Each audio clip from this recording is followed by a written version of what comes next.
Did you know that cotton candy depends heavily on the molecular construction of sugar? I asked brightly, grabbing a hunk of my brother Joe's fluffy pink confection and popping it into my mouth. The cotton candy machine uses centrifugal force to spin hot sugar so quickly and cool it so rapidly, the sugar doesn't have time to recrystallize. My date, or so I'd been told, because she didn't seem super attached to me, Penelope Chung, rolled her eyes. "That's fascinating, Frank," she said, shooting a glare at her best friend Daisy Rodriguez, who was Joe's date and the glue barely holding our foursome together. "Please tell me more about molecules, or force times acceleration, or the atomic properties of fun." Joe coughed loudly, grabbing my shoulder and pulling me close enough to hear him mutter, "Ixnay on the ions say." I couldn't help it. Joe is always telling me science isn't romantic, but come on! Isn't romance itself a scientific concept? Attraction, biology, all that stuff? Daisy smiled a little too enthusiastically. "Shall we head over to the G-Force?" she asked, looking hopefully from Penelope and me to Joe. "My dad said the first ride would be at 8 o'clock, and it's just about quarter of." "Yes!" Penelope cried before Joe or I could respond, grabbing Daisy's arm and pulling her ahead of us toward Funspot's new ride, G-Force. Penelope leaned close to Daisy's ear, and while I couldn't hear what she was saying, her tone did not sound warm. Joe met my eye and sighed. "I don't think she likes me," I told him. Joe just shook his head and patted my back. "I think your powers of detection are dead on true." We started walking. "Sorry," I said. "I know you're really into Daisy." Joe nodded. "It's okay, man," he said, holding out his cotton candy for me to take another hunk. "I just don't think you're Penelope's type." I nodded.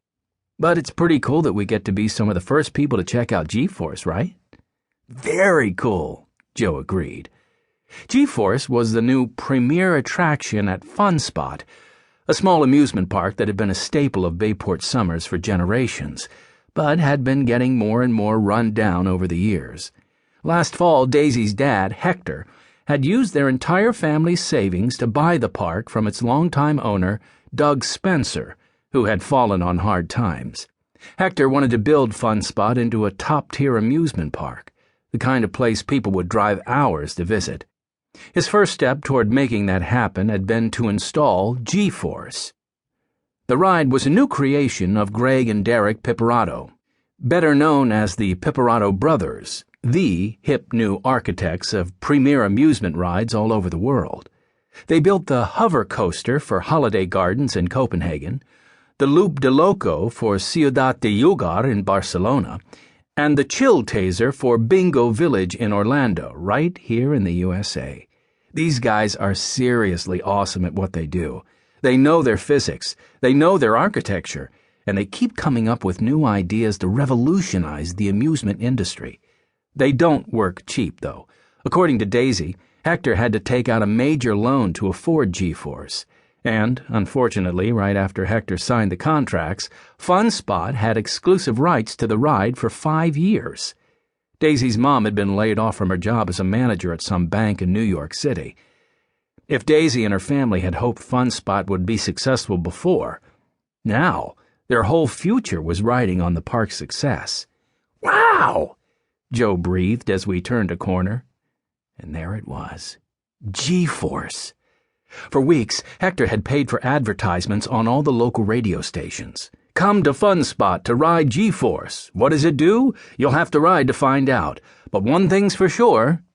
Here the voice got deep and creepy. "You'll never be the same." I had been sure that seeing the attraction would be a disappointment. I mean, how could you live up to that ad? Put aside the basic scientific impossibilities of its promises, never be the same? What, would it change your molecular structure? It was hard to imagine a ride so impressive that it could stand up to weeks of wondering what it might look like. But the structure in front of me was, in a word, awesome. It was sleek and silver and had the curved, aerodynamic shape of a spaceship. "Wow," I echoed, pointing at it like a kindergartner. "That thing is cool."